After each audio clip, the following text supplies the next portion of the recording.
حضرت عمر باہر نکلے، عبداللہ ابن عمر سے پوچھا کوئی آیا تو نہیں؟ تو کہا حضور امام حسن آئے تھے۔ تو کہا پھر شہزادے کو اندر کیوں نہیں بھیجا؟ کہا میں نے کہا تھا۔ وہ کہنے لگے اگر امیر المومنین مصروف ہیں تو میں ظہر میں مل لوں گا۔ حضرت عمر رونے لگے، فرمایا بیٹے تو نے اچھا نہیں کیا۔ پھر مسجد نہیں گئے، سیدھے امام حسن کے دروازے دستک دی، امام حسن باہر آئے، کہا شہزادے آئے تھے تو ملے کیوں نہیں؟ تو امام حسن کہنے لگے حضور آپ کا اپنا بیٹا دروازے پہ کھڑا تھا، آپ کا اپنا بیٹا دروازے پہ کھڑا تھا، وہ منع بھی کیا تھا آپ نے تو میں زور میں مل لیتا۔ حضرت امام حسن فرماتے جوش جذبات میں جناب عمر نے سر سے پگڑی اتار دی، جوش جذبات میں کہنے لگے حسن میرے بیٹے کا اور آپ کا کیا مقابلہ؟ کیا اس کی ماں کا نام فاطمہ الزہرا ہے؟ کیا اس کی نانی کا نام ختیجۃ الکبریٰ ہے؟ کیا اس کے نانے کا نام محمد مصطفیٰ ہے؟ آپ کا اور اس کا کیا مقابلہ؟ پھر رو پڑے اور کہنے لگے بیٹے میں مکے کے صحراؤں میں اونٹ چرایا کرتا تھا، یہ جو میرے سر پر عزت کے بال ہیں یہ تیرے نانے کے اگائے ہوئے، میں مکے کے خبردار شہزادے خبردار۔ او بھائی اہل بیت نبوت کے ادب کا رنگ اگر سکھایا ہے تو سیدنا عمر نے سکھایا ہے۔ حضرت عمر فاروق اتھارٹی ہے، اسلام کی اتھارٹی۔ یکم محرم حضرت عمر کی شہادت ہے۔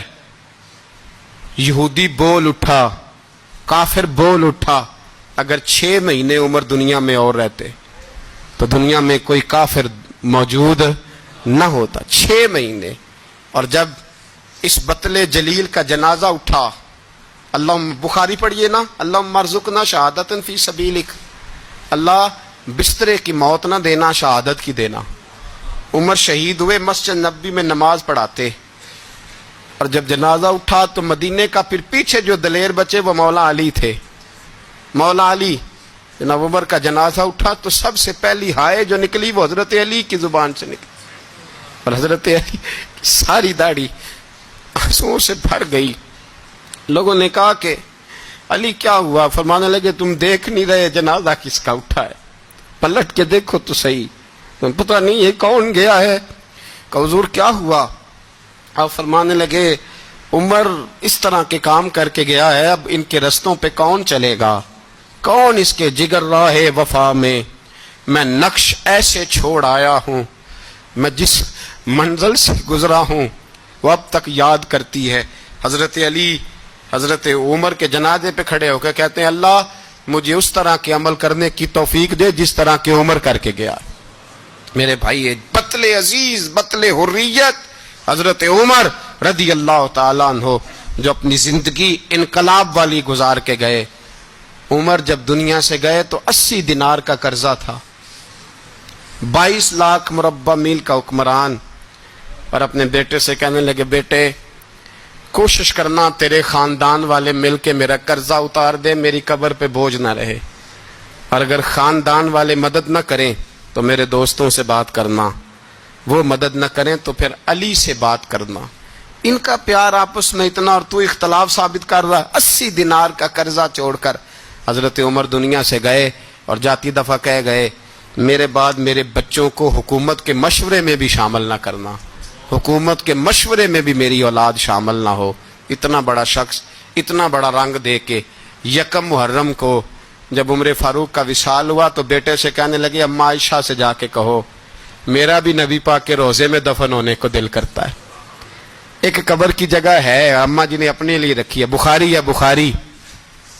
حضرت عائشہ کے پاس صاحبزادے گئے، کہنے لگے اماں جی عمر کو زخم لگ گیا ہے، حالت بڑی پریشانی والی ہے۔ وہ کہتے ہیں اگر اماں اجازت دیں۔ سید عائشہ رو پڑی، فرمانے لگی کہ اپنی قبر کی جگہ تو نہیں نہ کسی کو دیتا، پر عمر نے کمال ہی بڑا کیا، اسے کہو جاؤ گنبد خضرا میں قیامت تک جو مصطفیٰ پہ اور ابو بکر پہ سلام پڑے گا وہ تجھ پہ بھی سلام پڑھ کے جائے گا، جاؤ میں نے جگہ دی۔ اعلیٰ حضرت فاضل بریلوی رحمۃ اللہ علیہ فرماتے ہیں وہ عمر جس کے آدھا پہ شیدا شکر، اس خدا دوست حضرت پہ لاکھوں سلام، اس خدا دوست حضرت پہ۔ آپ یقین کریں ممبر پہ بیٹھا ہوں، حضرت عمر کا جب نام لیتا ہوں تو میرے وجود کے رونگٹے کھڑے ہو جاتے ہیں۔ حضرت عمر کی زندگی جب پڑھتا ہوں تو لگتا ہے خدایا ایسے شخص بھی دنیا میں آئے، ایسے لوگ بھی دنیا میں ہو کر گزرے، ایسا شخص بھی آیا جس نے دنیا ساری اسلام کی گرویدہ کر دی، اور وقت آیا تو چرواہوں سے معافیاں مانگ مانگ کے کہا کہ دیکھنا عمر کے بارے میں دل میں بات کوئی نہ رکھنا۔